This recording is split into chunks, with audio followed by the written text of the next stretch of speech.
परिचय। पिताजी, मैं बहुत भूखा हूं। क्या फ्रिज में कुछ फल रखा है? हाँ बेटा, लेकिन कोई भी फल लेने और खाने से पहले अपने हाथ और उसके बाद फल को धो लो। लेकिन क्यों पिताजी? देखिए, वे साफ हैं। क्योंकि तुम्हारे हाथ और फल पर ढेर सारे जीवाणु हैं जिन्हें तुम आंखों से नहीं देख सकते। इसलिए बिना हाथ धोए उन्हें खाना स्वास्थ्यप्रद और सुरक्षित नहीं है। इस पाठ में हम स्वास्थ्य और स्वास्थ्य सुरक्षा के बारे में सीखेंगे।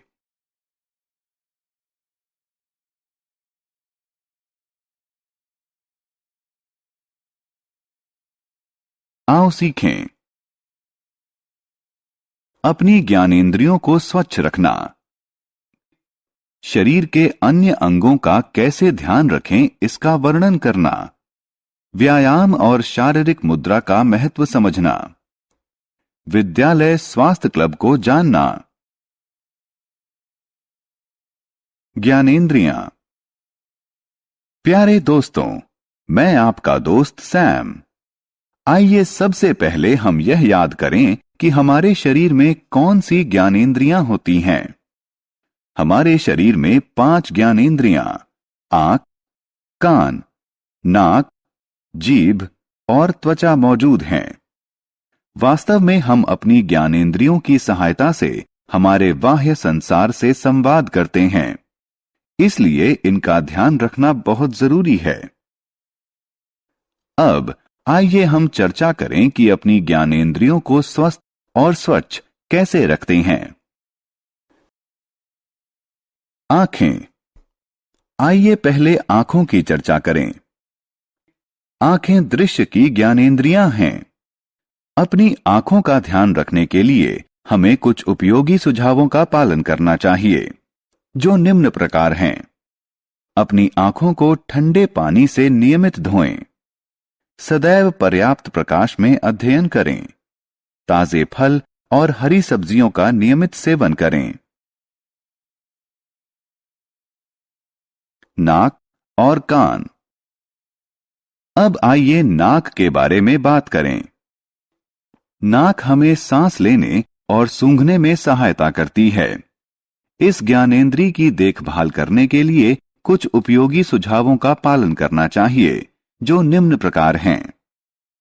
अपनी नाक साफ करने के लिए साफ और मुलायम कपड़े का प्रयोग करें। छींकते समय अपनी नाक को ढकें, जिससे जीवाणु हमारे आसपास के वातावरण में न फैलें। अगली ज्ञानेंद्रिय कान है।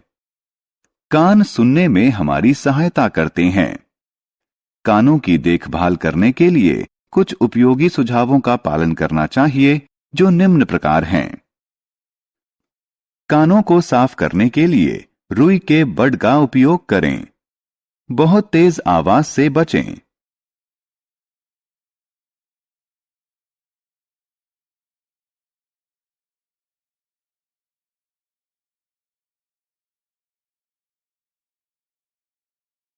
जीभ और त्वचा। जीभ एक अन्य ज्ञानेंद्रिय है। जीभ हमें भोजन का स्वाद चखने में मदद करती है। जीभ की देखभाल के लिए हमें कुछ उपयोगी सुझावों का पालन करना चाहिए। हमें जीभ छिलनी से जीभ को आहिस्ता से साफ करना चाहिए। क्या आप जानते हैं कि ज्यादातर जीवाणु दांतों में नहीं, बल्कि जीभ पर पाए जाते हैं। 5वीं और आखिरी ज्ञानेंद्रिय हमारी त्वचा है। असल में यह स्पर्श करने और महसूस करने की इंद्रिय है। त्वचा शरीर का सबसे खुला अंग है, इसलिए इस पर जीवाणु के विकसित होने की संभावना तुलनात्मक रूप से सबसे ज्यादा होती है। अपनी त्वचा की देखभाल करने के लिए हमें कुछ उपयोगी सुझावों का पालन करना चाहिए, जैसे कि प्रतिदिन स्नान करें, प्रतिदिन कपड़े बदलें, घावों को पूरी तरह से साफ करें और उन पर दवाई तत्काल लगाई जानी चाहिए। अपनी त्वचा को स्वस्थ और चमकदार रखने के लिए संतुलित आहार लें और विभिन्न प्रकार के मौसमी फलों का सेवन करें। मुंह और दांत। अब आइए हम इस पाठ के अगले विषय पर चलें। यह विषय है अन्य अंगों की सफाई। आइए सबसे पहले मुंह की सफाई के बारे में बात करें। एक स्वस्थ मुंह के लिए प्रतिदिन मंजन करना, जीभ साफ करना, मसूड़ों की मालिश करना और कुल्ला करने की आवश्यकता होती है। आइए अब दांतों की सफाई के बारे में बातें करें। दांत हमें भोजन को चबाने और पीसने में सहायता करते हैं। दांतों को स्वस्थ और मजबूत रखने के लिए हमें अपने दांतों पर दिन में 2 बार मंजन करना चाहिए। एक बार सुबह उठने के बाद और दोबारा रात को सोने से पहले। बाल। आइए अब बालों को साफ रखने के उपायों की चर्चा करें। क्या आप जानते हैं कि बाल जीवाणुओं को आपके शरीर से दूर रखते हैं? पसीना और तेल बाल को गंदा कर देते हैं। इसलिए अपने बालों को स्वच्छ और स्वस्थ रखने के लिए आपको निम्न उपायों का पालन करना चाहिए, जैसे एक सौम्य क्लींजर या शैम्पू से बालों को नियमित धोएं। सिर पर तेल की अच्छे से मालिश करें।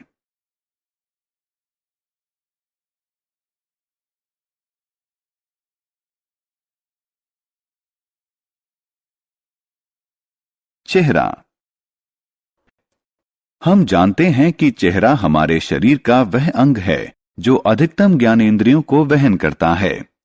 इसलिए इसे साफ रखने के लिए हमें कुछ आवश्यक उपायों पर अमल करना चाहिए, जैसे सभी प्रकार के धूल, गंदगी और जीवाणुओं को साफ करने के लिए चेहरे को प्रतिदिन कम से कम 2 बार धोएं।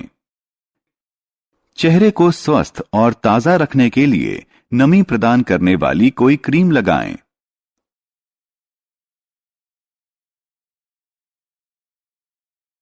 नाखूनों की देखभाल। हमारे नाखून भी धूल के कण और जीवाणुओं को वहन करते हैं, और यदि हम गंदे नाखूनों वाले हाथों से खाना खाते हैं तो गंदगी हमारे मुंह में चली जाएगी, जिससे हमें बीमारियां हो सकती हैं।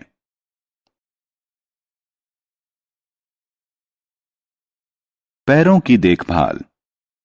संक्रमण से बचने के लिए हमें कुछ कदम उठाने चाहिए, जैसे नहाते वक्त अपने पैरों और पंजों को अच्छे से धोएं। उन्हें अच्छी तरह सुखा लें, खासतौर पर पैर की उंगलियों के बीच की जगह को। बाहर से आने के बाद अपने पैर और पंजे अच्छी तरह धोएं। व्यायाम।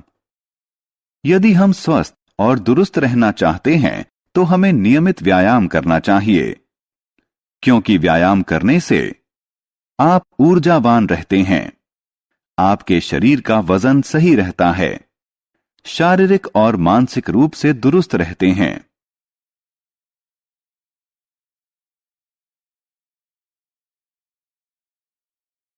शारीरिक मुद्रा का महत्व।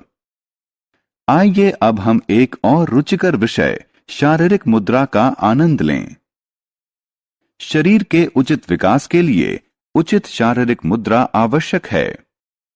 एक अच्छी शारीरिक मुद्रा में हमारे कंधे सीधे, पेट अंदर, सिर ऊपर उठा हुआ और ठुड्डी जमीन के समानांतर होनी चाहिए। क्या आप अच्छे शारीरिक मुद्रा का लाभ जानते हैं? ठीक है, अब मैं आपको बताऊंगा। यदि आपकी शारीरिक मुद्रा अच्छी है तो सांस लेना आसान होगा, रक्त संचरण और आहार पाचन सुधरेगा, नसें और जोड़ मजबूत होंगे, आपकी आवाज साफ होगी।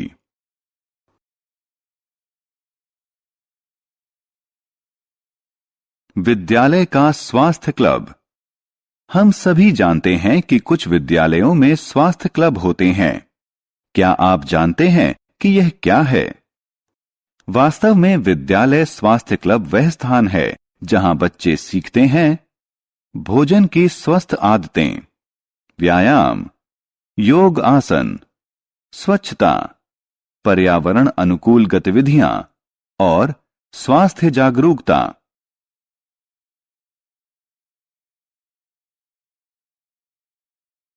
हमने क्या चर्चा की? आंख, कान, नाक, जीभ और त्वचा हमारी ज्ञानेंद्रियां हैं। हमें उन्हें स्वच्छ और स्वस्थ रखना चाहिए। हाथ, चेहरे, नाखूनों, पैर और दांतों की सफाई भी अच्छे स्वास्थ्य के लिए आवश्यक है। नियमित व्यायाम और अच्छी शारीरिक मुद्रा स्वस्थ शरीर के लिए सहायक हैं। विद्यालय का स्वास्थ्य क्लब बच्चों को स्वस्थ भोजन की आदतें, व्यायाम, स्वच्छता और पर्यावरण अनुकूल गतिविधियां सिखाते हैं।